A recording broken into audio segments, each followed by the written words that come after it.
I'm starting to get road gigs that just barely pay for the amount of gasoline it takes to get there and back, as some of you who've been in this business for longer than I have already dealt with and know. And so I need to sell some things in order to subsidize being a road comic, or at least a pretend road comic. I have so many retired jokes. I've told Wrecking Toilets and Dying Young 137 times. I keep a spreadsheet. And relatively cheap that joke will be. I'll sell that joke off. That one is only $119.95. You can pay that in 3 easy installments of $99.99, and I'd probably go for a penny or two on you. But that's macroeconomics these days, you know. I have some other ones, like if you like my routine about masturbating Sasquatch and finding out that Sasquatch comes maple syrup, thus negating my quest to prove Sasquatch exists because all I have is maple syrup. That one's discounted. That one's $4.99. That's like at 90% off, not unlike the year-end Steam sale for those of you who are gamers out there. Like, I'm selling some of my jokes cheaper than you can buy a copy of Portal 2. Like, that's something. I have 49-cent jokes. Remember when I first hit this lucky stage a year and a half ago talking about the cookies that I got during the Obama election? One of the least funny jokes I've ever told about how these Obama cookies are going to pay for my retirement. That joke is only 39 cents. You can add it to your repertoire if you like to talk about baking, early 21st century Democratic politics. Anyway, I have a couple of hundred jokes for sale. I'm selling them, ironically enough, on ProWrestlingTees.com because I can't get anybody to navigate my comedy website, so I tell people I'm an East Coast wrestler, and I'm actually able to sell a little bit of merch that way. This is my second winter in Eugene, and everybody's like, yeah, winter's gonna be like really depressing for you in Eugene Temple. You're just gonna have a whole lot of trouble getting through it. But what everybody here didn't know about me is that basically I'm already permanently depressed. Like, this whole seasonal affective shit, that's for fucking amateurs, you know? Like, I'm not worried about that. So, what's funny is, like, a lot of people who get depressed in winter, the sun comes out for a minute, and they're like, oh my God, it's the sun! Sunny day, speaking the clouds away. They're all excited.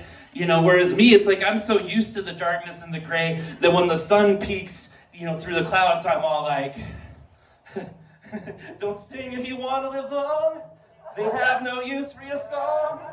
You're dead, you're dead, you're dead and out of this world. That's what I sing when the sun comes out. I gotta pull the curtains. I can't with this shit.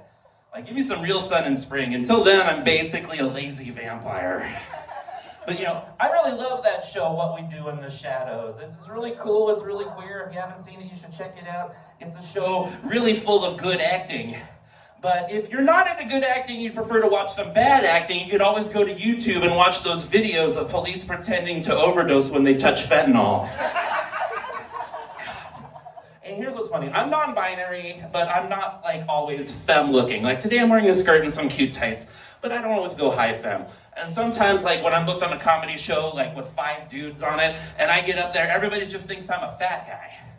And they're like, oh, hey, it's a fat guy. They're gonna be funny. And so, immediately I talk about being, like, non-binary or queer, and I just see the looks on these faces go from, like, to... They just turn to stone. It's like, I ain't gonna listen to nothing this so-and-so has to say about nothing, because they ain't no cis-straight male like me. Well, they wouldn't use the word cis, not in their heads. That's my description. And so it makes me sad, when I'm up there doing comedy, I'm really trying to just get a little crack out of some of those guys. Just a little bit of a smile, just a little bit of recognition that, hey, I'm human, you're human, I've been through some shit, you've been through some shit. Let's all just look out for each other on this planet. And when I don't get that recognition, I tend to do something like this. Ooh, no homo was a bad idea. We all need a little homo in our lives. Guys, I know you don't usually touch dicks, but you gotta touch dicks sometimes. If you don't feel that that's clean, first you can take some ketamine and then touch each other's dicks. It's called a 5-finger friendly, you can do it. Ooh, 6 guys in a circle touching each other's schlongs. As long as you clip your fingernails, you cannot go wrong. No homo did you dirty, but I will do you clean. And actually, that's where it falls apart. I train wreck sometimes too, you know what I mean? I'm not a perfect comedian up there. As a comedian, I can do crowd work. It's very traditional for a comedian to do a type of crowd work called finding a couple in the crowd and attempting to get that couple to have a three-way with the comedian. It's time-honored, time-tested. But me, like, I spent a lot of years in the BDSM clubs of the San Francisco Bay Area and navigating polyamorous relationships, and so just only 3 seems like it's not even, like, really worth getting together. So I really think it's important that if I'm actually going to have a sex life in this town, I need to just go for what I need. So everybody in the crowd, I am attempting to put together an orgy with all of us together. Now, don't worry, I've got the logistics taken care of. I went down to Tractor Supply Hardware and got some Powered Veterinary Lube. We've got like gallons of it. I've got plastic sheeting. I went and got some pool noodles right at the beginning of last summer, shaved them off for the butt boys. Like, we're gonna have like a really good time at this orgy. First thing we're gonna have to do though is find out who identifies as a top, who identifies as a bottom, and who's a switch. And there's always going to be a lot more switches that I can handle, which is why I brought some Nintendo Switches for the Switches to play. Long story short, there's a bad guy on Breath of the Wild I can't beat, and I was hoping some of you gamer Switches would be able to take care of it for me. I got the fumble thumbs, you know what I'm saying? There's only so much I can do. But you know what, I mean, I may joke about something, you know, the gay community can laugh at as an in-joke, like eating ass, but I tell you what, when I want to eat real, human, good, honest, quality food, I come here. That's where I come. That's where you're all here.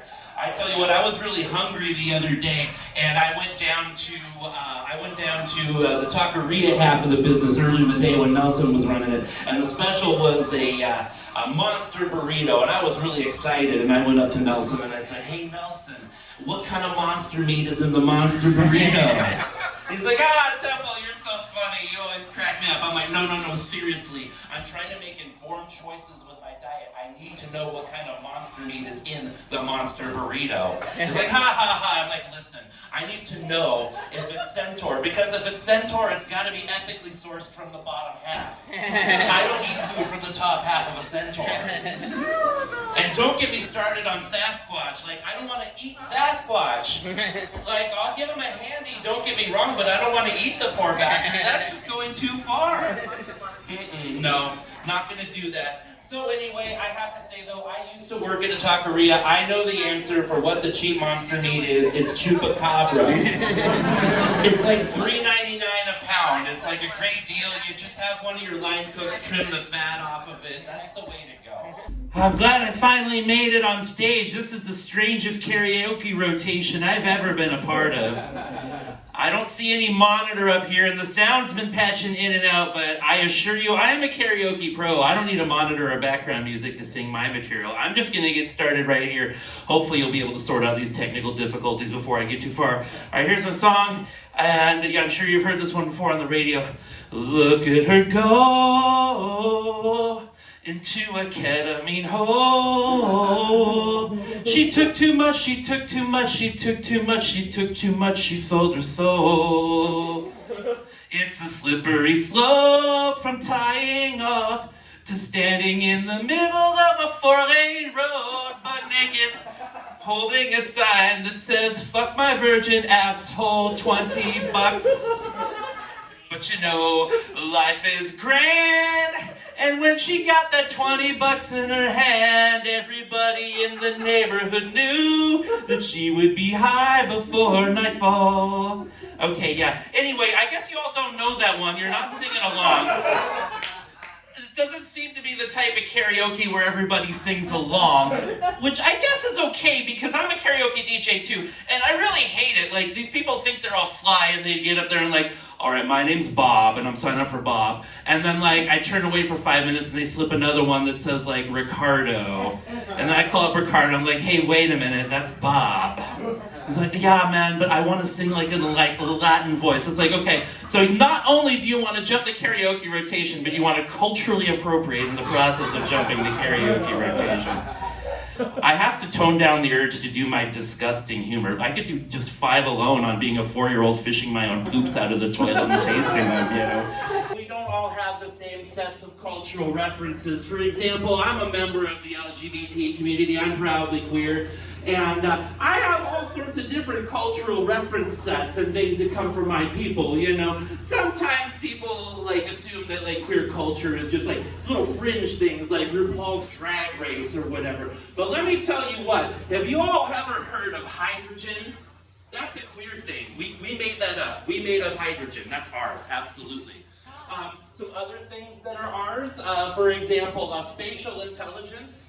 Like before queers invented spatial intelligence, we just banged our noses into things left and right. We didn't know where we were going.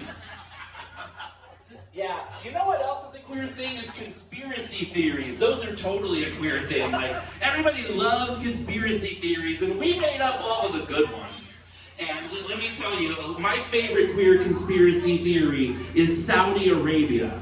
Like, how many of you have ever been to Saudi Arabia before? Raise your hand. And usually somebody does. I see somebody thinks they've been to Saudi Arabia. And let me tell you what, since Saudi Arabia is absolutely a concoction of the gay agenda, that means that queers did 9/11 too, so you can thank us for that. That's us all the way. The gym is also a really great place to find dates. There's all sorts of like secret signals at the gym about how to date each other. Many of them involve wearing different colored shoes. I don't really actually have a joke about that, but I do want to say that like if you see people who wear two different colored shoes on the reg, you know they are cool, you know they are down for nearly whatever. If you go out on a date with them, you are likely to wake up in the back of a 1987 Toyota Hilux on the outskirts of Springfield with stuffed animals from your childhood, and you have no idea how they got there. This is what happens when you enter that kind of dating pool, but that's over a lot of people's heads. It's dangerous. But you know, I'm doing some counterintuitive things to get through this winter. Very recently, I quit smoking pot, and everybody says I'm absolutely batshit insane to quit smoking pot in Oregon, but like I'm really liking the effects of it. I love having brain chemicals. I love being able to like get out of bed before noon. It's really nice. I'm liking some of the effects of this.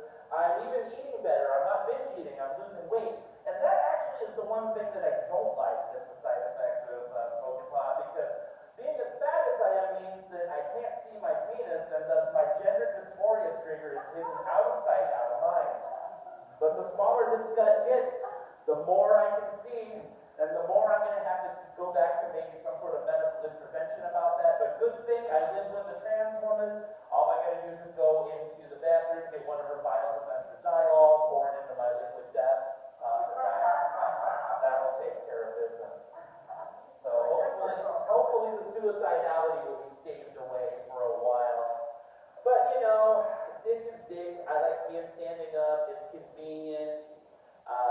You know, I don't like to have to sit down every time. I'm a lazy bitch. I guess. You know, it's okay. So any of y'all see that new bullshit Dana White is producing? The whole like slap shit where they're all slapping each other and stuff. Like, that's the dumbest shit in the world. And they think it's all like, this is hardcore. I'm like, you really want to be hardcore? You pull down those pants and start slapping each other with your own dicks. Like, I'm not even interested in this slappy face bullshit. I want to see people swinging their torsos like this. Promote that, man. That's what I want to see. I want to see dick slapping. And I tell you what, I don't want it to be no like baby cakes dick slapping. I want to see one of those motherfuckers meat blow open like an overcooked hot dog. I just want to see it split open for the whole world to see. And like, that's what you get for fucking your heteronormative toxic masculinity bullshit, Mr. Dick Slap Boy. You enjoy that, Oscar Mayer. Don't nuke it next time. I'm asexual now, but I had a very sexual period where I was just fucking anything that moved and being fucked by anything that didn't. It's supposed to be the other way around, but I'm into necrophilia, and I don't want to do anything non-consensual, so we pretend as best as we can. But one of the beautiful things I love to do with my ex is like, he loved to put Hot Wheels cars up my ass and have me guess the make and model by feel. That was the coolest shit in the world. And you're just sitting there, and like sometimes I get lubed up, sometimes not, because you gotta add a little spice to life. But like, my best day at this was when I guessed back to back a Plymouth Superbird and a Tesla Cybertruck. gonna shift gears a little bit here. We've been doing comedy up until now, but now we're gonna shift over into mandatory a cappella karaoke. TJ's gonna be locking the door behind you. We're gonna be here for the next 6, maybe 7 hours singing our favorite songs with no musical accompaniment because I'm a karaoke purist. Having background music, as far as I'm concerned, is cheating. And the words on a monitor, give me a break. If you don't have your favorite karaoke songs memorized already, I have no respect for you whatsoever. And I have the right to say this because I'm a karaoke DJ. That's my day job, that's my main gig. I'm a karaoke DJ. And let me tell you about something that happened the other day. I was doing karaoke down at Slice down the street, and this guy who's dressed in all this cowboy gear walks up to me and he's like, hey, I want to do a song, eh? I'm like, ooh, Canadian, all right. So he's like, I want to do a song, eh? I'm like, yeah, sure, what do you want to do? He's like, I want to do a David Allan Coe song with the N-word in it. And I'm like, oh, really? He's like, yeah, I'll give you $135 Canadian if you let me do a David Allan Coe song with the N-word in it. And I'm a karaoke DJ, which means I'm already a bit depraved, and I'm an opportunist, so of course I took his money.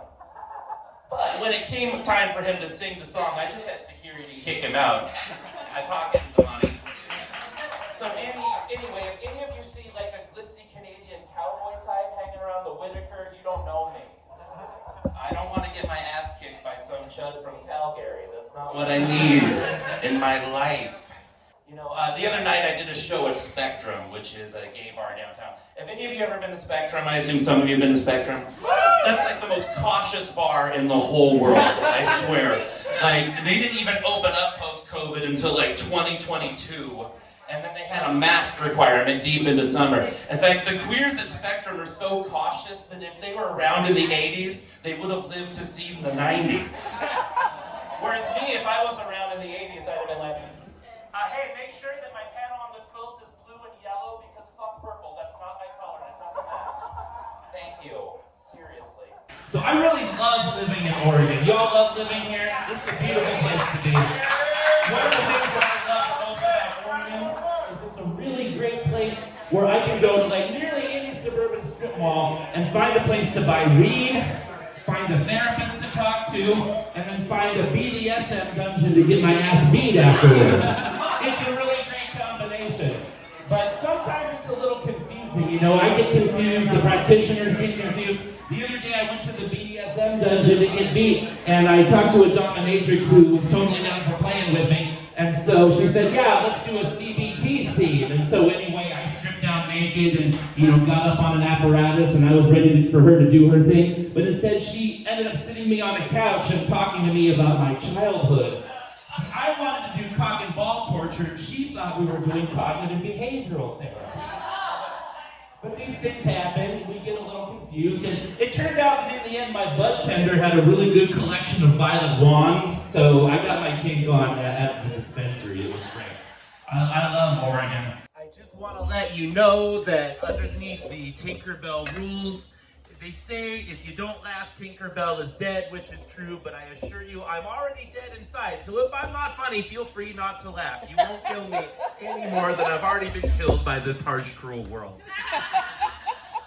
So I'm Temple the Bard, and I was supposed to be born on July 7th, 1977, the luckiest day in the 20th century.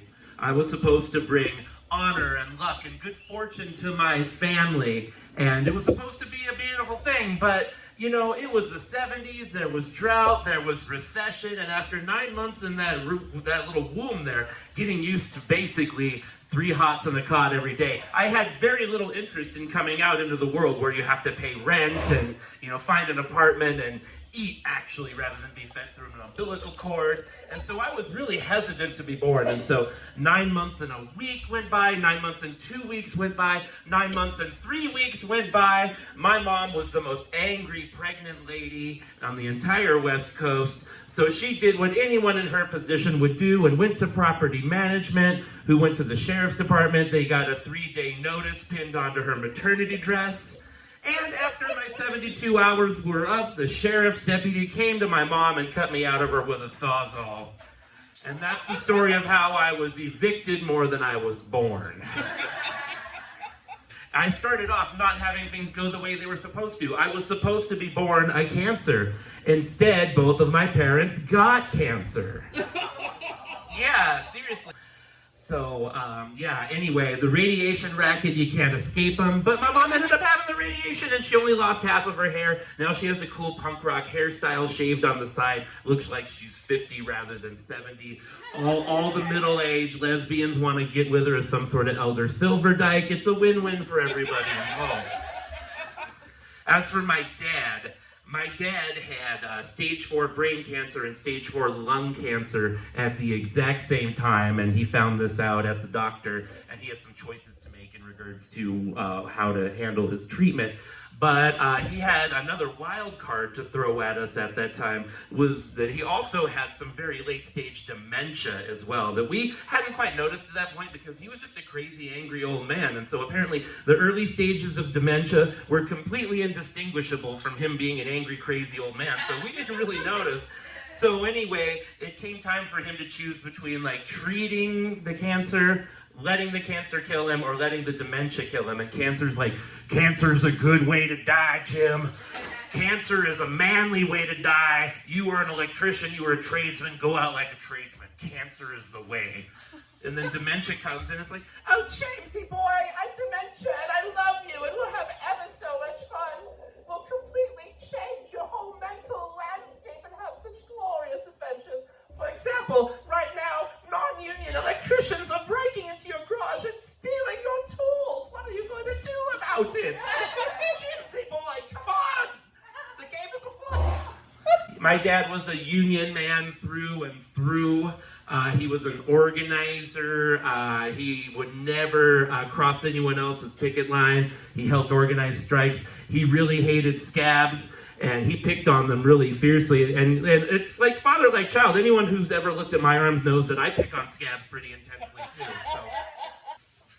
But I was in the process of finding things out as a child.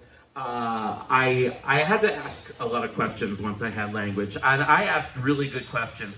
Like I asked my mom, hey mom, why is McDonald's the opposite of Burger King? And she's like, Temple, McDonald's isn't the opposite of Burger King. They're just two different restaurants. I'm like, okay, well, why do we go to Burger King sometimes and why do we go to McDonald's sometimes? And how do you choose when we go? And she's like, I don't know how to answer that. That's a weird question. Okay. So I stopped asking questions, but I'm like, okay, today I learned McDonald's is not the opposite of Burger King. There is no logic to how we're fed. Therefore, the days of the week we eat this food don't have anything to do with our nutrition or our education, so I can cross that off of my spreadsheet. I call it being a baby detective. These days they would call it being autistic as fuck. But that absolutely suits my personality and my way of life. I asked a lot of questions. Why is the sky blue? Why is the sky gray? It used to be blue. Blah, blah, blah. But you told me it was blue because of this reason. Blah, blah, blah, blah, blah. Oh, damn it, Temple. Stop it again. We're going to start smoking. Mom, here's the question. Here's the question that plagued me throughout my childhood. Mom, Mom, it's really smoky in this car. You and Dad and Grandma are all smoking. It's really, I can't breathe in here. Can you please open the windows? No, we got the air conditioning on. It'll let all the cool out. So I had that advantage of an extra month in the womb. I should have been some sort of super genius. I should be rich and famous. But all of the hotboxing of Marlboro 100s from roughly 1977 to 1995 stunted the rest of my growth, and I just didn't get to where I should have gotten in this world. But sometimes in the process of asking questions, I got the wrong clues. Like my grandma gave me a bath one time when I was a toddler, and I started, touching myself, and she's like, "Don't play with yourself. It's bad for you. It's sinful. It's wrong. Don't do that." And I'm like, oh my God, Grandma was really serious about that. This must be one of those things that I really need to trust them about, like not touching a hot stove or not fishing your number twos out of the toilet and taking a nibble to make sure they really won't hurt you. Who knows if it's the sacred food? You have to try these things as a toddler because as much as you trust your adults, you see them make mistakes and you really don't trust them all the way. My parents also, they like to take a nap in the living room and put their feet up. and they wore these nasty polyester socks that really smelled really bad, and I as a toddler would be like walking around the living room playing, and all I could smell was my parents' feet. And like for the rest of my life, I was like, ew, if we're gonna have sex, like take your socks off. Like I can't fuck if you're wearing socks. Socks are just gross. They're like the ultimate turn off. Thigh highs, great, you know, like whatever, you know, I just can't if you're wearing socks.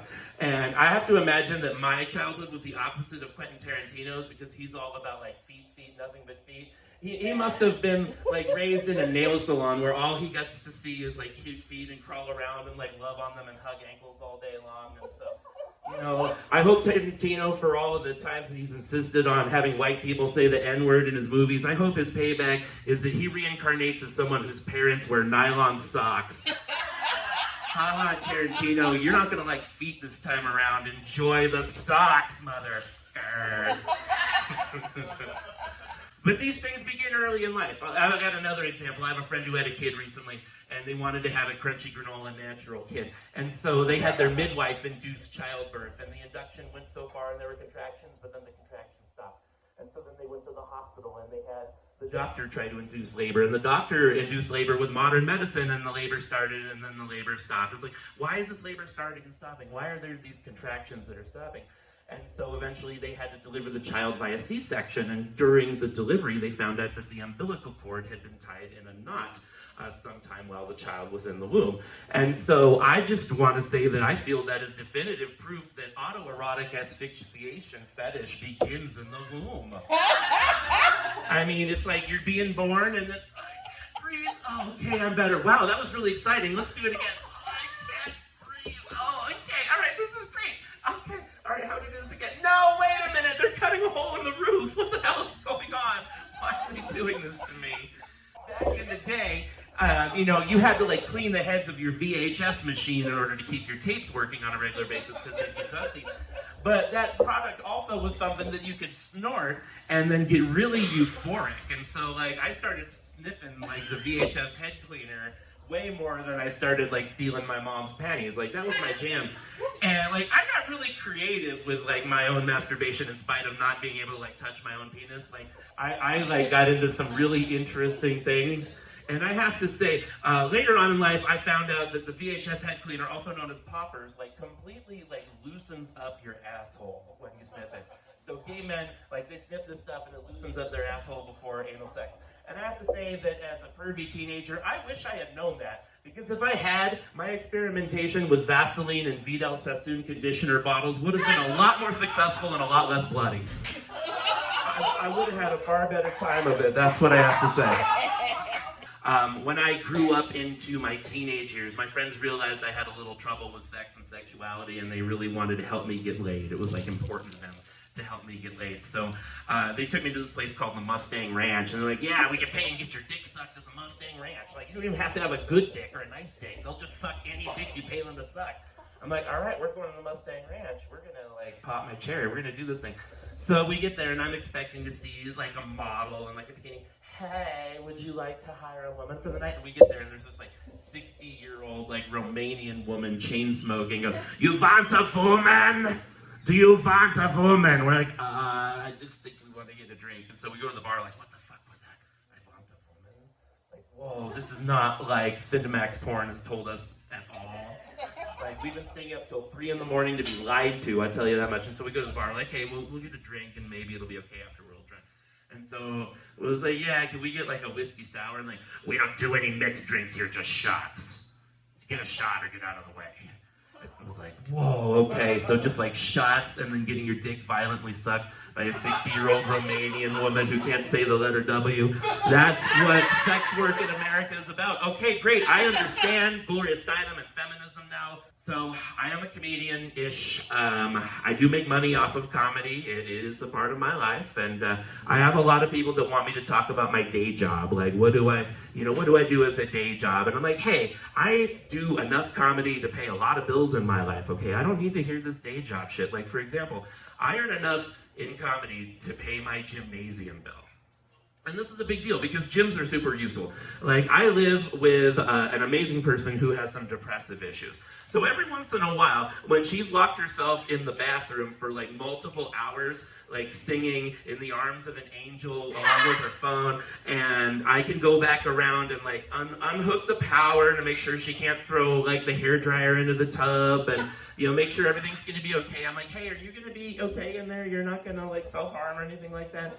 And she's like, no, I'm gonna be okay. I'm like, okay, great. I'm gonna go to the gym and take a shit because I've been holding it in for like 2 hours now. I need to handle this. I have had to take to some very desperate coping mechanisms in order to maintain my sanity through this depression.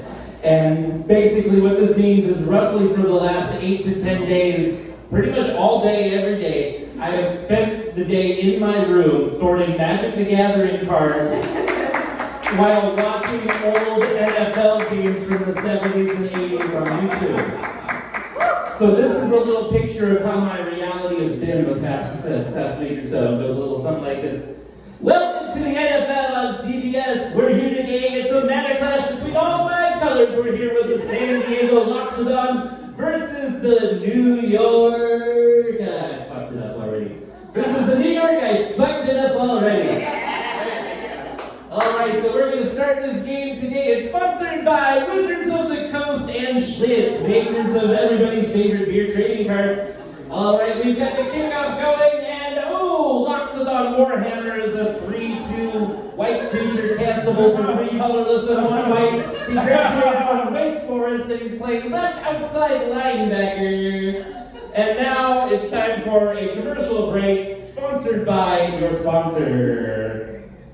Are you tired of cold salsa? Step on up to our brand new balsa. Yes, it's hot salsa meant to be served hot. Unlike the taquerias that serve it cold, that's not hot salsa. We're back here, and we have an interesting ruling on the field. Apparently, the 11th man on the field was banned in this particular format and restricted in the XFL and is not actually allowed to be on the playing field at this time. So we're going to have to assess a penalty. It looks like this team is going to have to mulligan and play the rest of the game with only 10 men. And now, this.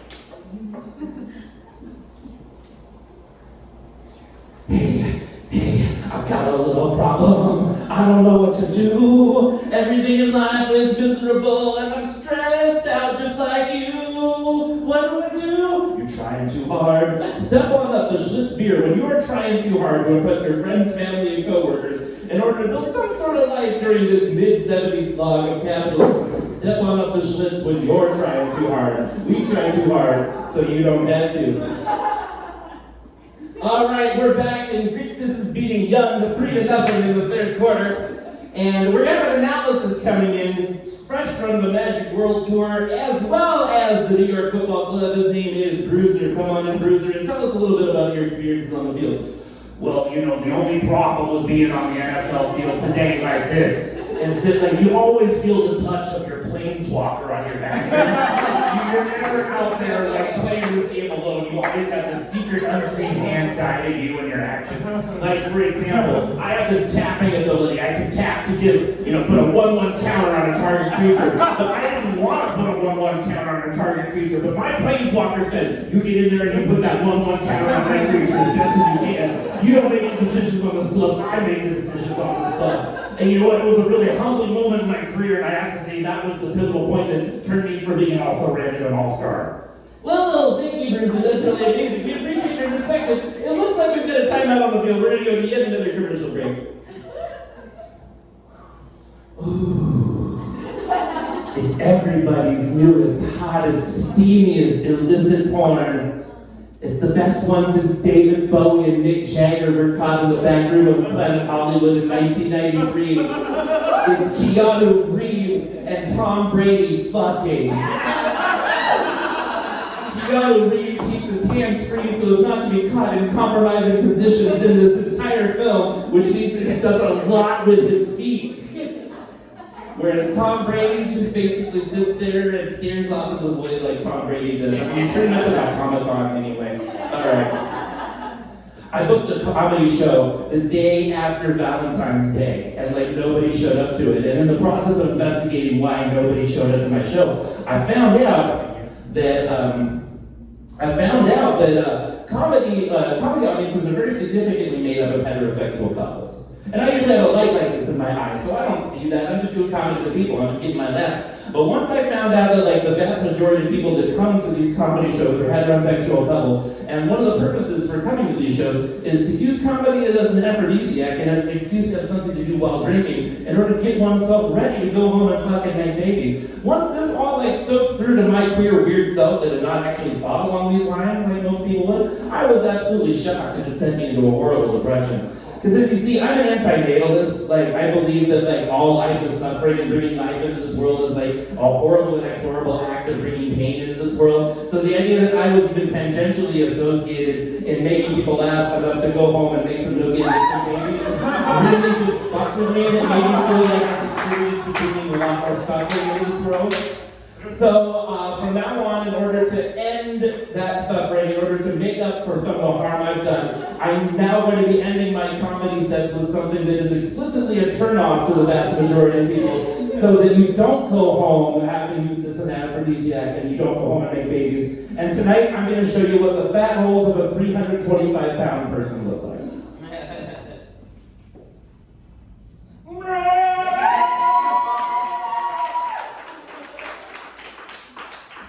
So if you go home and make a baby after that, it's not my fucking fault. I did my best. My name's Temple Kirk. I also go by Temple the Bard. And when I was booked for this comedy show, I didn't know what kind of comedy show it was. And, you know, I'm always prepared for anything. So I walked in here, and there was a queer comic up on the stage. And I was like, all right, this is a queer show. I'm going to do all of my jokes about, like, the gayest shit in the world. It's going to go great. And then I was like, wait a minute, no, it's 420 and I see a bong on a table. This is one of those shows where they make you smoke pot on stage and you mess up all your jokes and you make an ass out of yourself. All right, well, I'm used to making an ass out of myself. Reason being, I store all of my body fat in the upper part of my body. I got nothing in the lower part of my body to hold my pants up, so they fall down roughly 3 or 4 times a month in public. And I've become so profoundly used to this that it's not a great moment of shame or embarrassment anymore. In fact, the last time it happened to me, I just laughed and busted out singing, I have no butt, that's why I can't keep my pants up, got no butt. And, you know, my neighbors are just like, this is how you paint adversity with a smile. This is how you keep adversity from bringing you down. And that's kind of my whole goal in life. I want to keep adversity from bringing me down. I want to bring in the love and push out the jive. And once I realized that not only is this a stoner comedy show and a queer comedy show, but also a Medford comedy show. And Medford, as we all know, is a pocket dimension that is not connected to the rest of our reality in any meaningful way whatsoever. See, I'm from Eugene, but I will say this. I am sick as shit as people go, yeah, I went down to Medford, as if like addiction hasn't gripped our whole entire economy, society, and civilization. There's so many addictions in this world. Let me tell you a little bit about addiction. Comedy is an addiction. I'm going to New York City on this comedy tour. I'm going all the way East Coast and back. Most of my gigs are West Coast. They don't like the queers so much on the East, but that's okay. I'm going to have a good time. And so when I go to New York City, all the comics I know are like, oh yeah, New York City, you can get stage time like all day. You can go up 5, 6, 7 times a day. And I'm like, why would I want to go up 5, 6, 7 times a day in like the city that never sleeps? You know, I don't understand. I don't get it. But the thing is, I'm an odd duck. I didn't come into comedy straight immediately out of 12-step meetings like most of the rest of the comics I know. I'm kind of the opinion that, like, you know, like bringing children into this world, I mean, if you've done it, what's done is done, but bringing children into the world is sort of like sentencing somebody to death at the bottom of a gravity well. Yeah. So I feel bad doing it. Once I found out that I was contributing to babies being made because of my comedy, I wept in shame. I literally wept in shame. So I need to do something tonight to make sure that whatever aphrodisiac effect my set may have on this crowd is negated. And here's how I'm going to do that. I'm going to paint an image of your mind of a 65-year-old, 400-pound white man and his 50-year-old bald white boyfriend going into a Home Depot and buying out the entire stock of pool noodles. That's the image I'm going to paint in your minds. Now, when you're thinking of this image, those of you who are benevolent out there and maybe have grandchildren are like, oh, that's sweet. These old guys are going to bring pool noodles home so that the kids can safely swim in the pool this summer. But let me tell you what old gay men do with pool noodles, boys and girls. What old gay men do with pool noodles is they shave the tips off of them and they keep them in their shower to use to stick up their butts to stretch their buttholes out enough so that they can fist each other. Go into each other's butts all the way up to the elbow. Now, those of you who've gone to the porn shop before having sex, especially you straight folks, like, ooh, we need a little extra tonight. She's not too wet. Let's get a little bottle of lube. Ooh, that's $20. You know, you get a little bottle of lube for $20. But like, if you're gay and like you're going into somebody's asshole up to the elbow, that's like $300 or $400 worth of store-bought lube. Like, you can't afford it. It's just not affordable. So the way that the hardcore gays do it is they go to the Granger catalog or they'll go to the veterinary supply store and they'll order the powdered stuff that the farmers use to deliver foals. And anyway, it's great. You put it in a bucket and you add some water and you put the grout attachment on your mixer and you go mix it up. And let me tell you what, if you're enthusiastic about it and make an additional noise while you're like, woo, woo, woo, woo, woo, dubstep, you get bonus points for that and your level will get hornier. And so anyway, what's beautiful about it is it's shelf stable for 6 months and you can put things in it like a little bit of lemon or a little bit of orange to give it a little scent. And it's a beautiful thing. And you know, you could fuck somebody up the ass all the way to your elbow for pennies a day. So, you know, gender, I'm not the biggest fan of it. My transition was like a pair of broken windshield wipers on an old 50s car. Start at one, go to the other end, get stuck in the middle. Start at one, go to the other end, get stuck in the middle. Like, that's my whole gender presentation, from male to female. So we need to go to the dealership and get this fixed. It's always storming and we can't see and we're gonna die on the freeway. You know, I wish this was funny, but one time I dropped a whole lot of acid when I was in this nihilist mind state, and I got into this demon mode, and I wanted to destroy the entirety of the own universe. And I was like, how do you destroy the entirety of the universe? And somebody whispered in my ear and said, let me show you how. And all of a sudden I was riding a dragon, and I rode this dragon like deep into like the tunnels of reality, like the most psychedelic things you can imagine, except dark and violent and dripping with blood. And this demon said, here, let me show you what happens when you try to quash the entirety of the universe.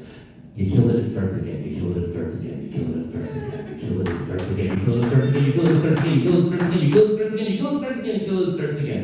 You absolutely cannot quash this universe. The heat death of the universe is the precursor event for its own rebirth and beginning, and there's nothing you can do to stop it or get out of it. You are absolutely trapped within the cycle of time. The Buddhists may say you're able to escape the cycle of time by being a good person and a better person and a better person, and getting yourself to a position where finally you ascend and you break the cycle of incarnation and you are free forever. But yet quantum physicians, those bastards, are proving that linear time is an illusion and time flows forwards and backwards and all around us. And we can never rely on an end. We can never rely on a beginning. Things are just part of an indeterminate now. And when you try to pin down the mathematics of it, it breaks down. Now, this is bad news for you, because you all are thinking, hey, Temple, you're not really doing all that great there with your comedy set, but I'm grateful that it's going to be over soon. And I feel pity for you, Temple. You haven't bombed in a while. I hope you don't cry and self-harm afterwards. But the set's going to end soon, and you'll be okay, and we'll be okay. But that's the problem, because quantum physics right now is telling us that this set is never going to end. We are going to be here at this comedy club, basically until the end of time. And like, I mean, 5, 10, 15 minutes from now, you're going to be thinking, wow, Temple, that was just a joke. You keep doing it. You really ran the light. And you're going to look up that clock, and it's going to say some bullshit like 13:28:50. Like, you're going to be like, where's that red light? That red light always comes on. Did they give Temple 20? It should come on at 19. Did they give Temple 25? It's going to come on. And you're going to look at that blue clock again behind you, and it's going to say like 8 minutes and 37 seconds. Basically, this is me telling you right now that you are in hell. You are in hell, and now that you know you're in hell, and now that you've all looked back at that clock behind you and seen that what I've said is right and time is not passing in any sort of meaningful, realistic way, I feel absolutely comfortable letting you know that we're going to be spending the entire rest of our afterlife doing mandatory a cappella karaoke. Like, I do not want to be the person that says, oh, pity the wealthy, they have it so bad. But let me tell you what, one of you people out there is going to be rich and famous someday. Absolutely. I'm pretty sure it's Hoyle down there. Hoyle's going to be rich and famous someday. I saw you last night. You're on your way to the top, kid. But let me tell you what, when you or whoever out there in this crowd is meant to get rich and famous, you're going to get rich and famous, and you are going to, like, fuck all the groupies. And, like, you're going to be glad handled by all the glad handlers, and then your idols and heroes are going to come to you and say, hey, you're an up-and-comer, we really like what you're doing. And, like, then you're going to have beautiful cars, and all this stuff is going to fall in your lap, and it's going to be amazing. And then a month later, it's going to be a little less amazing. And so you're going to have to do a little more coke and a little nicer car. And then, like, a year down the road, like, okay, you've toured, you've been flying in the jets, you've been going amazing places, doing amazing things, and it's not going to feel quite as good at that particular point. Basically, just like any addictive thing on this planet, which is basically everything, because the entirety of our civilization is built around addiction in the first place. Once you get your high, you don't get as high the next time, and you gotta take a little more. And you don't get as high the time after that, and you take a little more. And before you know it, all of these luxuries and beauties in the world are not going to do a damn thing for you. And the only thing that will do a damn thing for you is standing out in front of the methadone clinic naked, holding a sign saying, fuck this virgin asshole for free, daddy. And when I see you in front of the methadone clinic holding up that sign that says, fuck this virgin asshole, daddy, I'm going to say, I can't fuck this virgin asshole. I'm still at 350 pounds and my penis is turtled under 4 layers of fat. I can't do anything for you. I'm really sorry. But I will find somebody who can. He probably is going to hit you afterwards because he's an asshole, but, you know, that's what happens when you solicit things from street drug dealers who live in tents outside of the methadone clinic. I ain't doing no free emotional labor. Go talk to your mom, you know? That's what I'm doing. I talk to my mom all the time. In fact, she's in the audience tonight. In fact, both of my moms are in the audience tonight. I'm gonna lie to you and tell you that they're an OG lesbian couple that's been together for 55 years. They nursed multiple gay men back to health during the AIDS crisis, and they're 2 major players in the elder part of the queer community. No, it's just the only reason I say that is because there's no non-awkward way to introduce your ex-mother-in-law.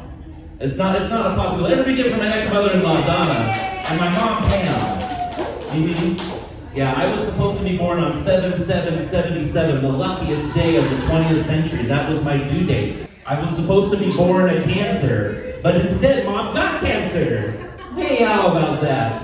No, Mom's a cancer survivor. She's awesome. She's been through 2 surgeries and kicks ass, takes names, beats me at gin rummy whenever I come play. I'm into her pretty badly. I owe her about $12,000 off of gin rummy, so hopefully you all pay the full cover for the gig tonight. I really need my share of the gig, because otherwise I'm fucked. She has people who come after me, namely my ex-mother-in-law. I'm from Eugene, Oregon, and I came here to Reno today to do some comedy for you. My mom wanted to come along with, so we decided we're going to stay at one of the casino hotels, and I'm looking out the window, and I see this giant ball, which is the Silver Legacy, and this smaller ball, which is the National Bowling Stadium, and it reminded me very much about my own testicles prior to my orchiectomy. Yeah, when I had them removed, I had one the size of a grapefruit and one the size of an olive. Yeah, seriously, it was a lot of fun doing kink before that. Blew the shit out of Top's minds, but, you know, I got sick of them. The dysphoria got a little too great and they had to go. Somebody came up to me today and asked, hey, why are you still wearing those Christmas leggings? It's like well beyond Christmas season. And I'm like, no, these are not Christmas leggings. I'm flagging that I'm into colorblind silver daddies. Let's hear it for Temple the Bard. Thanks, Abby Ron.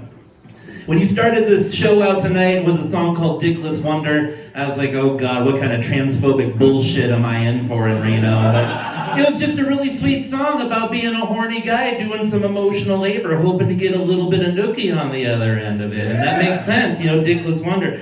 Whereas me, as a ballless wonder, I love the shit out of the emotional labor. It's absolutely the best part of the whole thing. I am grateful to be non-binary. No pressure to stick my 2 inches of freedom in afterwards to retain my manhood. I could just be a good friend. See, that's why I love my life. But yet, I still experience darkness. I've still experienced suicidality, mainly because I live in Eugene, Oregon, where the sun has shone exactly 3 fucking times since October. tell you what, I've only been like even remotely tangentially connected to the Reno comedy scene for 3 days now. But one of the things that I've learned about Reno comedy hosts is that either they cannot read cursive or they're dyslexic. And it's not just Vicky either. It was like Happy Bob or whatever that dude was, like in the other show. Or let me read your name. I can't. Come on up. You know who you are. Come on up. Here, I'm gonna play another song. You know. I wish I could get away with playing a song in between every third comic at the mics I host. Damn, I would have a fucking lovely time. Indeed. I'm grateful to be here. Reno is fucking awesome. I'm very glad to be performing in front of Reno's comedy power throuple, Jordan and Teeny and Rory. And the thing is, like, you all have revealed a lot about yourselves in the process of, like, the comedy I've seen from you over the last few days. And, like, I get the vibe that, like Rory and Jordan are the type of guy that's like, you know what, I don't have to deal with this no homo shit. If we're all going in at the same time, we can touch each other. It's not the biggest deal in the world. We're not necessarily gonna be like fucking each other up the ass every day, but that's okay. It's not required for the boys to necessarily make it like a power trio. We've had enough amazing power trios in this world. We've had Rush. We've had damn Yankees. You know, not everybody has to be a power trio, you know, and that's totally okay. But so many people who are attached to like toxic masculinity and like heteronormativity without examining other ways of living. Not you, sweetie. Hey, look, I tried with you. You couldn't get it up. I couldn't get it up. We agreed to disagree and leave the Circus hotel room.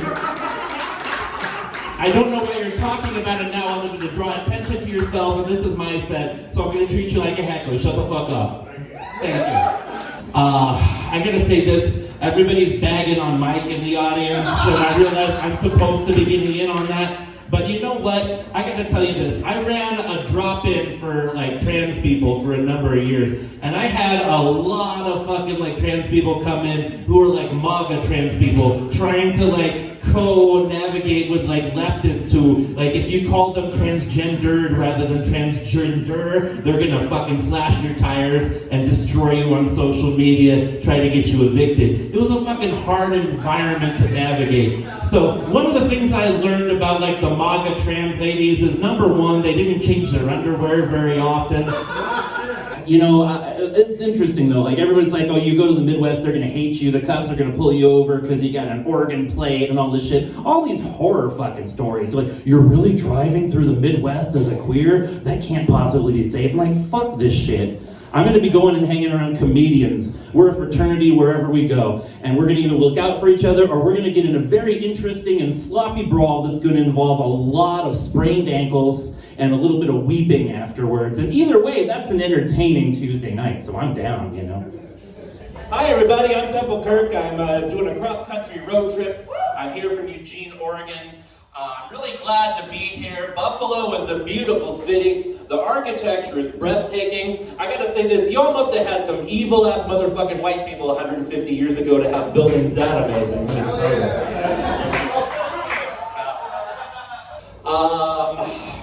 What did I write on my arm? What the fuck else did I write on my arm? Oh god. So everybody's talking about like tourist stuff. I'm talking to my friends. They're like, oh, you're going to Buffalo. You need to see Niagara Falls. You gotta go see Niagara Falls. And I'm like, all right, you know, I'm sure it's beautiful, but you know, number one, like, I'm fucking really enamored with forms of suicide that involve barrels. So I don't really want to invite the temptation. But then again, I'm also really enamored with forms of murder that involve barrels, and I really fucking hate tourists in plastic raincoats. And Nicole's absolutely right, tights do count as underwear if you don't have any clean underwear that fit. You know, unless you have two testicles the size of grapefruits, then in which case they're just not gonna go over your nuts, you know? And then it falls down, and you know, if you have a leaky ass like I do, things get a little interesting when you shart and there's nothing to catch it. I've been doing some comedy open mics in the Midwest, and my polyamory jokes have been falling completely flat because nobody in the Midwest knows what the fuck polyamory is, so I have to explain it to them. That polyamory was the Revolutionary War era barber who gave Paul Revere his midnight ride every night. Then they sort of know what I'm talking about. I'm a comedian at this part of my life, but I started my performance life as a street performer in New Orleans roughly 20 years ago, and my mentor was a French-Canadian clown who dressed up like a doctor, and his name was Gordon, and I have a terrible French-Canadian accent, but he gave me this amazing piece of advice as a performer. It went a little something like this. Temple, you dress up and you put the silver face paint and you stand there like a statue. And how the fuck do you expect to pick tourist pockets when you stand there like a statue? You need to blow up a balloon with one hand, reach into pocket with other hand. That's how I pay for my alcohol, Temple. Gordon was good. I really appreciate Gordon. I've learned things since then. You all need to check your wallets after this. I've already got your CVVs. I'll get the credit card numbers off of Russian databases. Anyway, I'm going to be ordering some interesting things from that penis extension catalog you all have been working for. I am excited to be on your mailing list. I do collage. So I'm glad to be here in Portland, Maine. I have to be realistic. I have done a lot of comedy in Portland, Oregon in my life. And so I want to do a little bit of the routine that I do in Portland, Oregon here in Portland, Maine. So just pretend we're all in Portland, Oregon right now. And I'm going to do a bit of the comedy that I do in Portland, Oregon. All right, here we go. Hi, I'm Temple the Bard. It's great to be here in Portland, Oregon. Who the fuck am I kidding? Portland, Oregon sucks rancid dog ass. You all think you live in a fucking city, but I assure you it is 275 old man bars in a swamp. You don't even call it Portland, you call it PDX. PDX is, ooh, we have an airport. Boo fucking who. You're not even the original Portland. You're not even on a fucking ocean. You're on a goddamn swamp of a river. It's disgusting, it's terrible. You all have your heads up your asses, and none of you laugh at my jokes because you don't laugh at the Eugene comedians because you're a bunch of snobs. I've booked each and every one of you on one of my shows in Eugene, and have any of you reciprocated ever? I have paid you out of pocket on nights where I've taken a loss, but have any of you ungrateful little shits even thrown me a 10-minute feature spot at your stupid ass bar? Not even in Portland, in fucking Vancouver, no. Fuck you, Portland comics. Fuck you one and all, seriously. But there's another app, it's called Grindr, and one of the things that I really think is neat is I've traveled all over this country. I've been doing comedy in various cities. I've been, I've even gone deep into the red states, dressed just like I am, and everybody's like, oh, you're gonna get your ass kicked going in the red states being visibly queer. And I'm like, nah, that's not how it works at all. And let me tell you what, I go into some street bar in Montana, I pull out my phone, I pull out my Grindr app, and there's a dozen anonymous profiles with no faces or identifiable information, but they all say 30 feet from you, 50 feet from you, 70 feet from you. So I gotta tell you, the red states are queer as fuck. They're just not open and out about it because they're leading these double, triple, quadruple lives, There's church Bob, and there's family Bob, and then there's work Bob, and then there's blowing truckers out of the Flying J Bob, and never the twain shall meet. And that's the main difference between the red states and the blue states. Yeah, I'm Temple the Bard. I'm supposedly a comedian. I've been sort of struggling with comedy lately. Do I want to make people laugh? Is that what I want to do as my hobby? And I have to be honest with myself. Making people laugh is fun, but it was up to me. If it was up to me, I would make you all want to masturbate and cry at the same time. That's more my jam. We have had dystopian sci-fi for years. We've known that robots are coming. We've known that AI is coming. But yet you still brought a kid into this world. Why did you bring a kid into this world, knowing what a shit show it would be? And almost nobody has had a good answer for me, but I was talking to Lacey about it, your previous comic, before the show, and Lacey's like, no, I totally got that covered. I went to a psychic before I first conceived, and I made sure that the spirit I called in to incarnate into my child was somebody who owed me karma from a past life. Second child, too. Those two kids absolutely fucking owe me. That's what you get when you fight against me in the Spanish Civil War, motherfucker.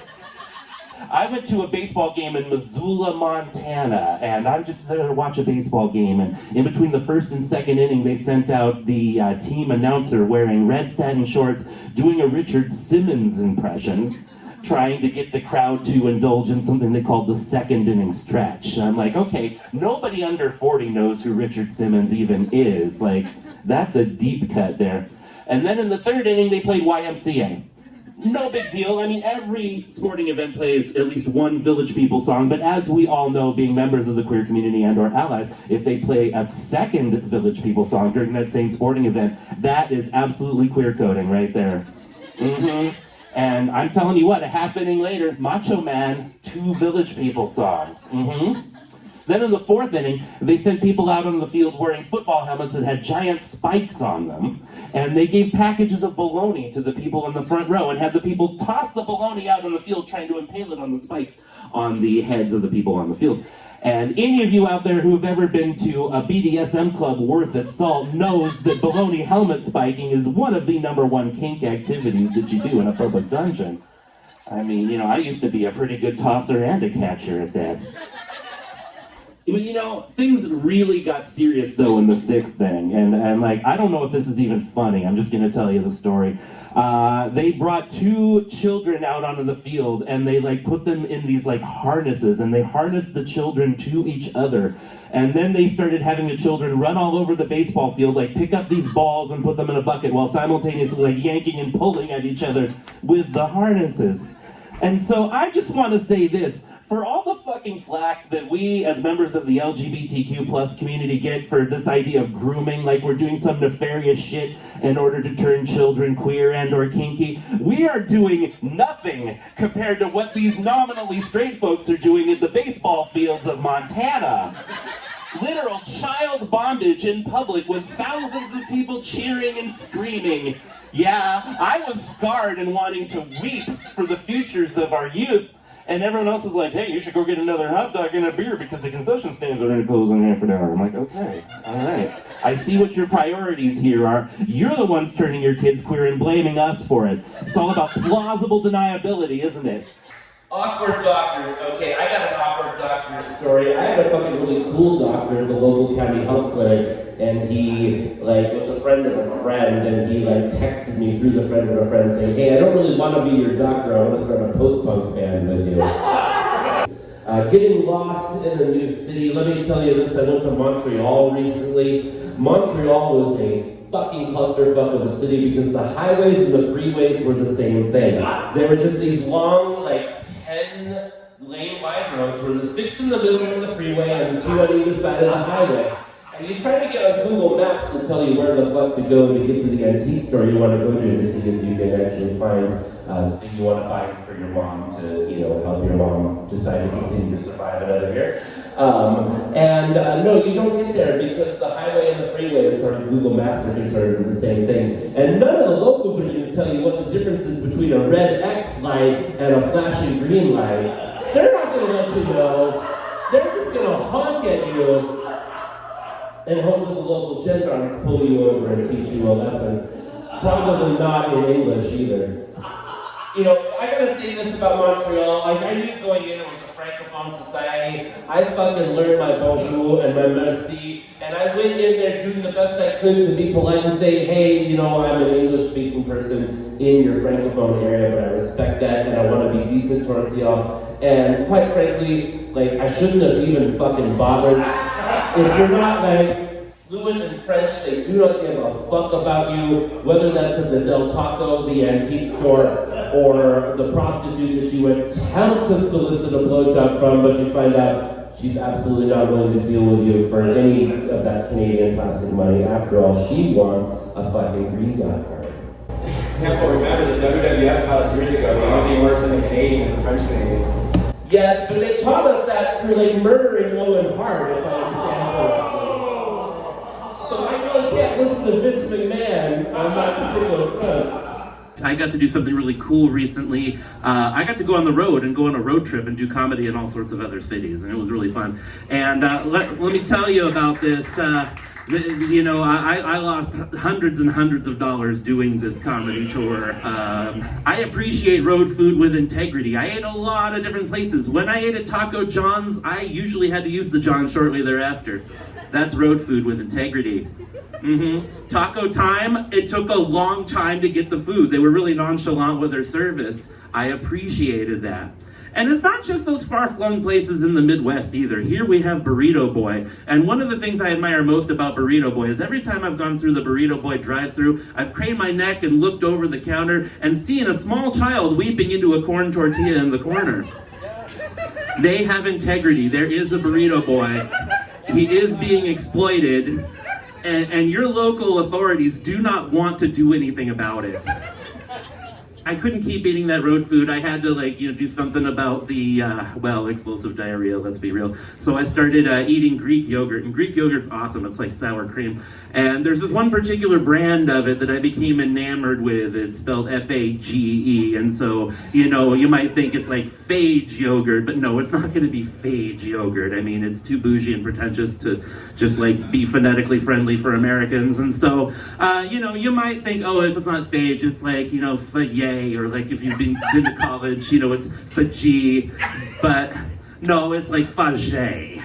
And it's that's a bridge too far, you know what I mean? That's a bridge too far. And I've learned this personally because I am a non-binary person. I am under the trans umbrella. I'm lazy. I have my fingers and toes painted. I'm not wearing a bra. I'm still talking in my voice that I used, when since puberty. I am a lazy non-binary trans person. And, in that life, I have transitioned from male to female. And people said, oh, what are your pronouns? Oh, I'm using she, her now. That's great. I have transitioned sort of further from female back to non-binary, like the windshield wipers in an Edsel going. And I said, hey, don't use she, her for me, use they, them for me instead. And people for the most part are okay, there's some people who are confused, but there's always confused people. But that one time in my life when I tried to go from they, them pronouns to the neo pronouns, ze, zim, zir, people are like, no, I don't think so. We're just gonna call you faggy like the yogurt. And some people deep in queer community would find this to be an awful joke, but let's be real. Everyone who uses ze, zim, zir pronouns has a trust fund and a Porsche. Mm-hmm. Now, that's not saying that there aren't poor queers with neo-pronouns. There absolutely are. They absolutely have no work ethic whatsoever other than whatever they can make posting their Dungeons and Dragons sessions on Twitch. And they use fairs pronouns, and yeah. They do not have money to pay their share of the rent no matter what they say in the Facebook Marketplace ad. Do not let Ren come and live with you. I gotta say, I'm really grateful to be going on tonight after somebody named Hank, because the last person I met named Hank was a lesbian weightlifter. I just thought all the Hanks in the world were lesbian weightlifters, and I see my illusions have been shattered. I say this is kind of weird in comedy, when you all laugh at me, it's like driving a car without the check engine light coming on. I travel a lot to do comedy, and I was coming home after a gig, and I noticed that a psychic reader opened up right next door to my favorite ammo shop. And that's really convenient for me because now, next time I feel like going to the ammo shop, I can go to the psychic reader first and find out if I'm actually going to go through with shooting myself or not. Save a lot of money that way. No, I've staved off suicide for a long time. I've been trans since I was 8 and I'm 46 now, so I've been staving off suicide a very long time. I usually do this by reinventing myself.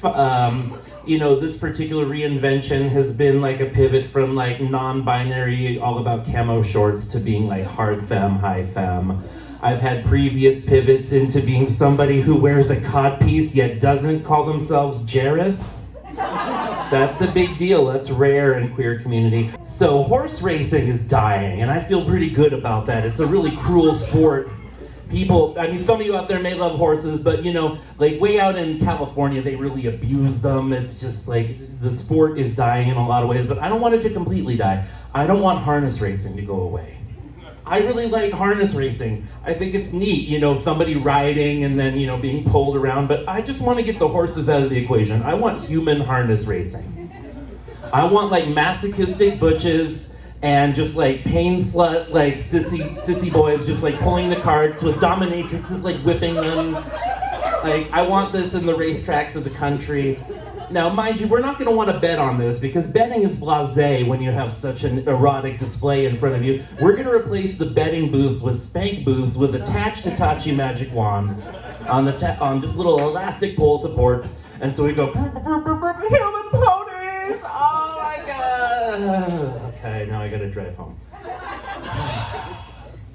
Now, I want to applaud the progress of the bisexual comedians over the course of the night. We started out really early with like, I'm secretly bi, but I eat pizza. And then we progressed to like, undressing homophobes and admiring their chests. You know, and then like we elevated up to Logan Escobar talking about like fishing for uterine linings in the sea of menstrual blood. That was awesome.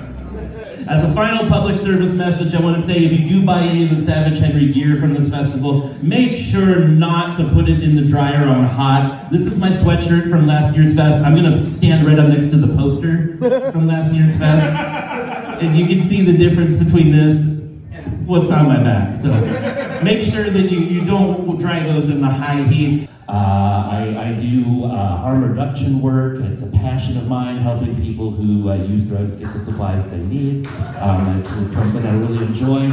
And, I know we're supposed to be discreet and pull our little white vans into the neighborhood and park in front of the Mission and, not really, like, incense the neighbors or anything. But I combine my passion for harm reduction with my passion for anti-gentrification. And so I like to pull my truck into the most chic downtown spaces and get out and go, "Needles! Get your needles here! Everybody come and get your safe junk injection supplies here. Get the yuppies out of your neighborhood. Drop them on the ground. Nobody will come on your nature walk. Drop them on the ground. Trust me, that's how I know." You have had the rare opportunity to see all three of the trans femme comics who are on the show in one show. So, you got to see all of us. This means that you are now officially infected with the trans virus. So those of you out there that were assigned female at birth, you're going to be wanting to get on that low-dose tea pretty quickly. You're not going to want to do the high-dose stuff, though, because that'll turn you into Joe Rogan right quick. And none of you all need that. Get on the low-dose stuff so that all the lesbians who've been scarred by their awful boyfriends from high school are into you for your safe masculinity, your peach fuzz beard, and your willingness to laugh and cry along with them at the rom-coms and or weird politically correct sitcoms that they watch. So, all right, you be prepared for that. And I'm very glad to have access to gender care these days. Hormones, things that alleviate dysphoria. I'm glad that we have the opportunity to express ourselves more. But the baby that I feel is being thrown out with this bathwater is forced feminization. Like, sometimes it's all well and good to get up and go, I'm going to get dressed up and go out to the club tonight. I'm going to put on my earrings because I'm on stage tonight. But it's a little different being, all right, sissy bitch, put on those panties and those bra. I'm going to put that makeup on your face like a child using a crayon. You're going to get out there on that street corner and make me $100 for dinner. Otherwise, I'm not letting you back home at night afterwards.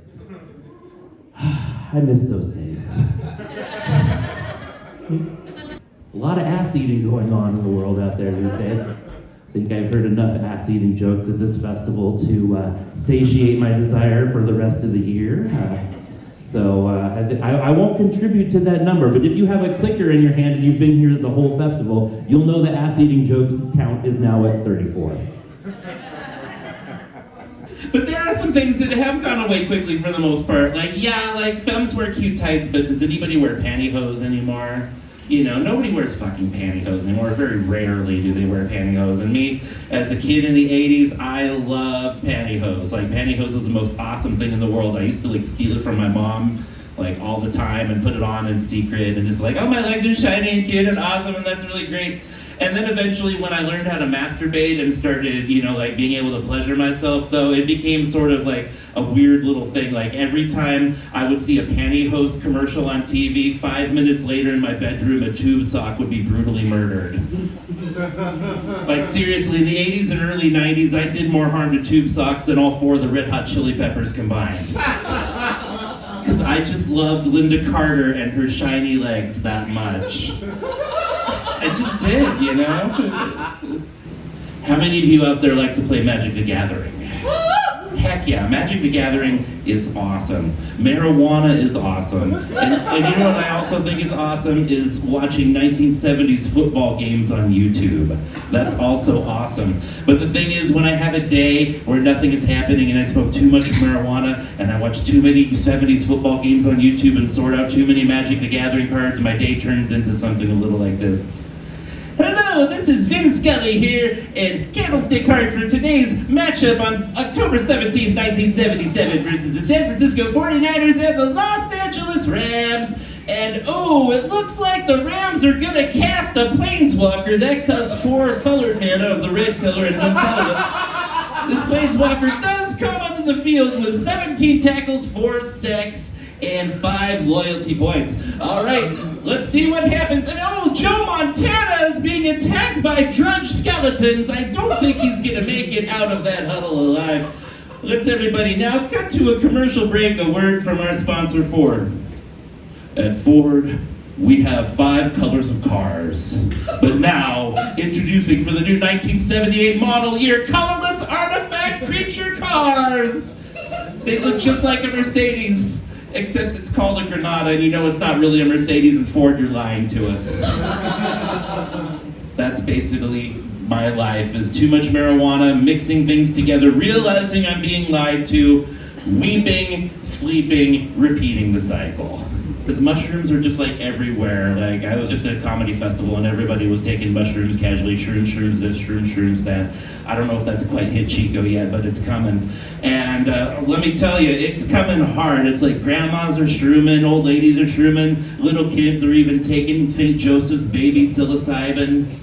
It's really a big deal. And you know, I would have been more excited about this, but I know what happens when mushrooms hit. You know, one of the things I had really hoped is that when mushrooms hit like the wealthy community hard, that they would realize, oh my God, we've been hoarding all this wealth and we haven't been distributing it to the people, and we've just been being bad stewards of the world and its resources and economy. And so I think we should redistribute this stuff to everybody. I think we should be fair and not hoard our wealth. Thank you, mushrooms, for teaching us sharing and caring, and let's go save the world. But no, what happened when the wealthy were turned on to mushrooms? They started Coachella. That's what they did. And you know me, one of Eugene's favorite hacks who talks about fisting a lot, working on some musical comedy. So I think that's a pretty good little juxtaposition, especially because the song I'm going to sing about today has a little something in common with my hero, DJ Sus D.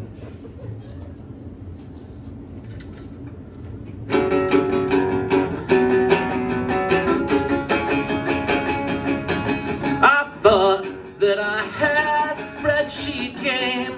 Then I heard the name DJ Sus D in my ears, and I had to see. My fears were confirmed. He's got the best ass popple pimping spreadsheet. He's got the best ass popple pimping. Yes. This is why I need practice. He's got the best ass pimple popping spreadsheet around. And I had to get my shit down if I wanted to compete and have a chance to have the best ass pimple popping spreadsheet in the world. I'm color coding it now, using different fonts for different months, and I'm putting in formulas so I don't have to add it up myself. And I think it's rad, but my friend said, hey, dyslexic folks won't like the font, so now it's in Comic Sans, Comic Sans, Comic Sans, Comic Sans, yeah. I'm gonna have the best ass pimple popping spreadsheet in the world. Sing along, the best ass pimple popping spreadsheet in the world. Actually, really don't sing along, I didn't mean it. I'm gonna have the best ass pimple popping spreadsheet in the world, and it's gonna be really fucking rad. And then I've gotta work on making more pimples out of my ass, cause I'm not very good at that. Gonna sit on things I'm allergic to, like the ground at Seth's old age of 42. I'm gonna play my guitar until my fingers bleed, and then I'm gonna wipe my ass and only use one sheet instead of 34, because these days toilet paper is fucking really thin in order to save money. And you notice how sometimes, like, it used to be this wide, but now it's like this wide, and I think it's the same fucking thing. But they're cutting off basically 30% of that roll of toilet paper is pure profit to them, and you're left holding the brown town. You're left holding the brown town with discount toilet paper. That is late stage capitalism. You know what's gonna happen pretty soon after that is AI is gonna take your job. AI is gonna take your job. Nobody ever fucking laughs when I start talking about AI taking your jobs, but it's totally fucking gonna happen before the end of the decade, and then you'll be sleeping on the street, and what's left? People take your shoes at the night, and it's a good thing that you put your wallet in your butt crack rather than in your shoes, because you would have lost your wallet along with your shoes, but now you don't have shoes. And the Catholic services are out of shoes, and that's why you smoke meth at night. Thank you. Hi, everybody. I'm Temple the Bard. I'm very glad to be here today. Going on after somebody who's going to be famous someday. I would really be surprised if Gwen Gray isn't a famous comic someday. Do you all agree with that? Absolutely. And a lot of you out there are like Team Gwen, really hardcore. You're going to be the ones that help her go viral and get famous. And you're going to be like, I used to know Gwen way back in the day. I used to know Gwen Gray way back in the day, before she got famous. And once she got famous, I sent her a text and she said, I don't have any time for this. You should just watch my TikTok content. And when you're down and out and you need a loan, she's like, I'm fucking on the road 360 days a year, and my expenses are great, I'm not as rich as the media lets on, dear. I really can't loan you that money to replace your kidney. Not this year, no. But I can maybe send some flowers, or if I'm in town, a little moral support. And you're like, damn Gwen, what happened to you? You used to be my homie. We used to hang out in Spain in student housing making macaroni. And we went to the clubs and you totally smacked down those lover boys who were phonies. And then my strap broke just like the bondage would have if Gwen had actually gone with that guy. Because shitty BDSM cops do not know how to tie their bottoms down. Let me tell you how I know this. Back when I was young, and like I'm an old fart, I'm old enough to be most of your parents out here. When I was young and I wanted to get laid, I did what everybody did back then before the days of apps, which was go on Yahoo Personals. Seriously, that was a thing. And so this one time I went on Yahoo Personals and there was this beautiful man and he was just very pretty and black and young and inspiring, and we talked on the phone. See, we did that back then. Like, text was for the rich people, you know, we didn't have that. And so we talked on the phone and I finally agreed, yeah, I'm gonna go over to your apartment and let's do some stuff. He was gonna, you know, just like maybe be a little kinky, maybe a little light bondage, maybe a little, you know, fucky sucky. I was looking forward to it because I was horny and awkward and like, you know, I'm not one of those suaves. I was a virgin till I was 22, so, you know. Anyway, I go over to his house and he's like, let's do some bondage. I want to tie you up and fuck you. And I'm like, oh my God, I want what you're bringing. And so he gets me tied up, one arm and one leg and the other arm and then the other leg, and he's like, now that I've got you where I want you to know that I am here to punish your white ass for everything the white man has done to me and my family. This is in honor of my father who was a Black Panther. I am gonna fuck you up, white boy. And I was like, holy shit, and I started freaking out. I'm like, I'm gonna scream as loud as I can, and the neighbors are gonna call the cops. He's like, oh shit, no, don't do that. I didn't think that was gonna happen. And then I'm like freaking out and twitched, and then ping, like the shitty like cuff he used to tie me up broke. And I'm like, now I got a hand, I'm gonna punch you in the face. Get the fuck away from me. And so anyway, I just have this epic freak out, and he's trying to tie me back down, and I'm punching this dude in the face, and I'm thinking like, oh my God, where the fuck is this gonna go? This is like the worst thing that's ever happened to me. And finally he gets off, he's like, oh oh shit, this isn't good. I can't have the cops here. I'm just gonna let you go. I can't have the cops here. I can't have the cops here. And that was really smart because, you know, in 2002, what the fuck would, like, you know, a black gay man and myself have gotten from the cops other than our asses kicked and both arrested, because that's how it would have been back in the day. And so anyway, he lets me go, and I'm like, this is fucking horrifying, I'm leaving. He's like, no, don't go yet. I've got some really good porn we can jack off to out in the living room together.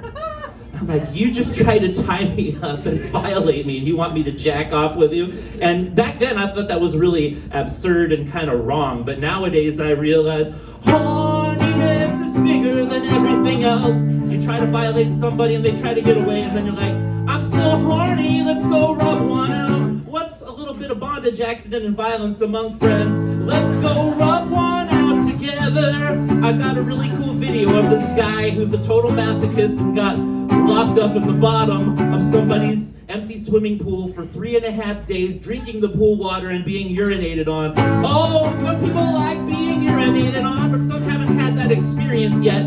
Some are gonna find out what it's like, and they'll realize, surprisingly enough, urine is wet. Urine is wet, it's not as dry as they let on in porn, because in porn it's all fake urine. They use real urine when you're actually urinating on somebody, because how do you fake that for real? Like, I understand how to fake an orgasm, but I don't really understand, like, how to fake urinate on somebody. Is it like when you take a drug test and you take that warmed pee of your friend who doesn't smoke meth in with you, and you, like, squeeze it out and you hope it's warm enough to pass the test? I hope this pee is warm enough to pass the test, otherwise I'm not gonna get hired at the hospital. I really need this hospital job, turn my life around. I mean, I had to get an exception to the background check for my felonies, but fuck, they're gonna give me a chance. But god damn it, I just had a bad day and a long weekend, and you know how it goes. Bad day and a long weekend, you know how it goes. You wake up on somebody's cigarette-burned couch, wishing you were dead, with an oil burner in your hand, going, oh my god, why are meth pipes so fragile? Meth pipes are so fragile, I cut my hand.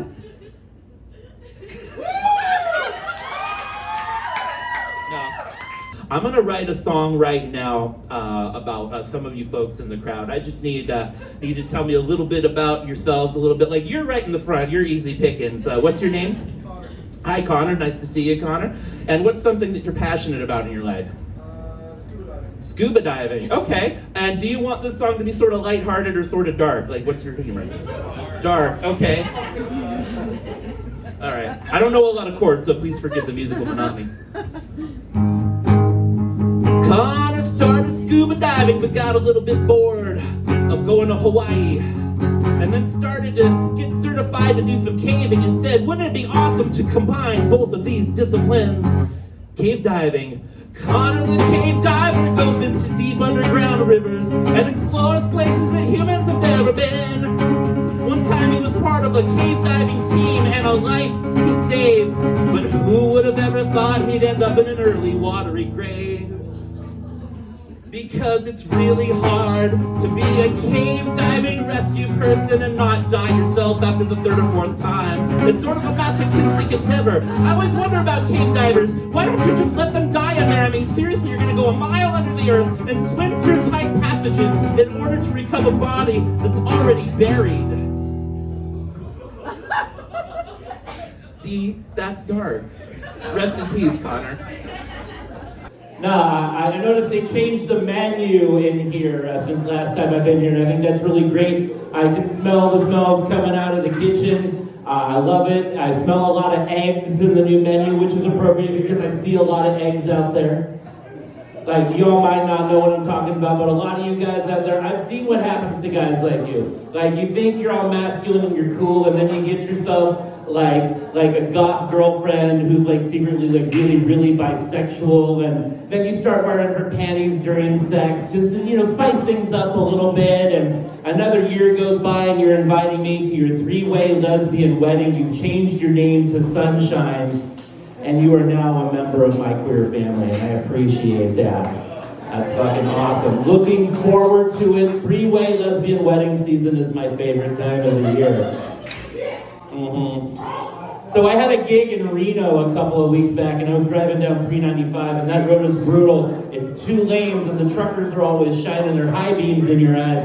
and I see the trucker in my face, and he finally turns the high beams off, and I'm able to see my lane again, and then all of a sudden there's a deer just right in my path. And I swerved left, and the deer ran right, and luckily I missed that deer by just a few feet. And as the adrenaline flowed through my body, I started thinking, it's lucky I didn't hit that deer. It's lucky I didn't hit that deer. But then, is it really all that lucky I didn't hit that deer? There's a lot of experiences I haven't had in life. And if I had hit that deer and then subsequently pulled over and put the deer carcass into the back of my vehicle, I could have taken that home and I could have dressed and eaten that deer. I've never in my life killed something and then eaten it. And that got me to thinking too, it's like, if I had hit that deer, not only could I have for the first time killed something and eaten it, for the first time ever, I could have had sex with a dead animal before. I've never done that either. And that got me to think, maybe I want to hit a deer someday so that I can, kill something and eat it and then have sex with a dead animal for the first time. And that got me to thinking if I ever do end up hitting a deer, I need to hit like a young deer, like a fawn or a doe. Because there's yet another thing I haven't done in this lifestyle. I can kill 3 birds with 1 stone. So if you call us groomers, I get to take some of the comedy credit for it, damn it. Damn it, I want to have my fun if you're all going to call me evil. Fucking homophobia. I have a really deep history with our friends here who own the Kind Hub, especially Nick. I just want to talk a little bit about our shared history for a moment. As many of you know, we grew up together in Glens Falls, New York, and it was really an interesting time upstate. There was a lot of poverty, and in spite of our ambition, there was a lack of educational opportunity. So we got involved into some shady things. Basically in upstate New York, when you're trying to launder money, you can't really just build a bunch of car washes like you can out here on the West Coast, because a whole chunk of the year you're not going to bother to wash your car. The roads are icy. Your car looks like shit. So it's just not going to make the same amount of money. So Nick had this incredible idea to launder money, basically by sending it to other places that can, get it into the cash economy and get our accounts credited. And he had an ingenious idea. He basically formed the money into corrugated cardboard. We had our own little cardboard plant, and the outside would be brown cardboard, the inside would be brown cardboard, but the wavy stuff in the middle was all $100 bills. We had this incredible, impeccable plan to launder money, and it all would have worked out if Nick was able to spell. Because once the Postal Service and others started seeing these boxes being shipped that said Federal Express with 3 S's and Amazon with an E at the end, they caught on to our racket and we were screwed. We both had to do federal time. And the thing is, I'm not trying to pick on your spelling, but it persists even today. You guys all know this bar is called the Kind Hope, right? It's not the Kind Hop. He's missing an E to this very day. So I have to say, when we both went to federal prison, Nick was really industrious. He's like, hey, this is going to be what turns around my life. I am going to make some big changes. And he started checking out lots of books from the prison library and getting involved in the Community College of New York prison education system. And he basically trained himself up to be almost a lawyer. I don't think he's gotten his law degree yet, but he's really close. Whereas I was looking more towards practical opportunities within the prison industrial complex environment. So I started working deeply, stretching out my prison pocket. Y'all know what a prison pocket is? Basically, there were a lot of things that people couldn't afford at the commissary and or weren't always available at the commissary, and I could use arbitrage and take advantage of these supply shortages and overages as long as I had a safe place to store them that would keep things safe through searches for contraband and going through our cells, etc. So anyway, I basically was the department store at that facility for a number of years. And I feel I did pretty good at it, but unfortunately there was just one night I went a little bit too far. Somebody wanted to pay me in those Sacagawea dollars because that's all they had, and I was greedy. I took too many Sacagawea dollars, and I actually ate at the cafeteria that day, and things just kind of went the way they went, and I lost about $137,000. That was the money I was going to use to pay to put Nick all the way through law school after he got released on good behavior. I was in another 6 months because I got involved in a few things. Well, friends, I have given you absurd premises and attempted entertainment for a while. I've done the best I can do, and now I'm going to end my set with a little bit of meta commentary. Those of you who have come to a lot of comedy shows, you're familiar with a thing called crowd work. And crowd work is where a comedian, whether intentionally or whether after bombing a set, goes out to the crowd and starts asking them some questions and attempting to milk the stories and personalities of the crowd for enough entertainment value to keep the show going. So I just want to sing to you a little song about crowd work. I see a guitar here, and I know I'm probably being a bad, but I'm gonna just steal this guitar briefly to sing you a little song about crowd work.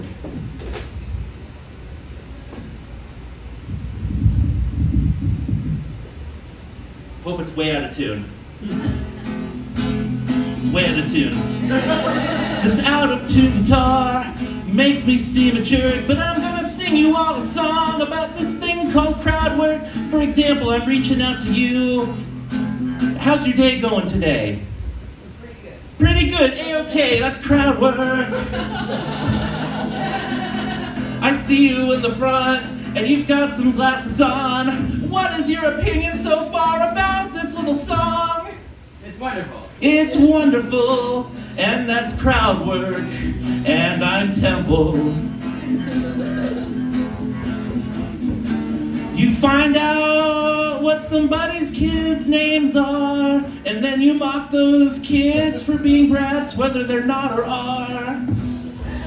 And then you say it's obligatory for me to try to talk someone in the crowd into having sex with me, except I'm really tired of trying to talk only one or two or three, and that's why I'm gonna try to talk all of you into having sex with me. That's advanced level crowd work. Sometimes crowd work is awesome, sometimes it's scary. Sometimes you're fucked because the comedian's Robert Barry.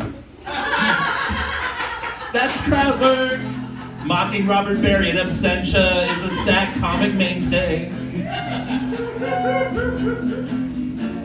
And Eddie Pepitone's coming to town, and all you folks have a lot of choices. Do you want to buy that ticket in advance, or maybe miss out on the chance to hear this guy do a whole bunch of voices, like my trucker on the docks? Like my wife in Los Angeles, mocking my economic choices because my dad never loved me. Because Eddie Pepitone is fucking awesome. Don't know why he's playing in this dump. He's too fucking awesome. We saw Nathan Hart hoping, and Nathan Hart is hoping that this tour will be awesome and all the crowds will be loving Nathan Hart. The guy who said he's got a heroin body, well, I say he's got a warrior's heart. And then you saw Gigi McGee, the local star and queen, absolute badass mamma jamma on the Chico scene. Got one-liners finer than Mitch Hedberg on an off night. Lacey Woods from Salem, pronouns they and them. Lacey's clothes are awesome, finely sewn hems, but when you look at Lacey's notebook, it's in a language written by Cthulhu. Seriously, Lacey's jokes come from the deep, dark beyond, but yet are these kind things about non-binary parenthood in an age where non-binary parents are disrespected due to not performing femininity in a heteronormative social environment. And it's a fucking shame, because Lacey's one of the funniest comics in the Pacific Northwest. Maybe not the best, because the best comic in the Pacific Northwest is Temple the Bard. Thank you, everybody. I'm Temple the Bard.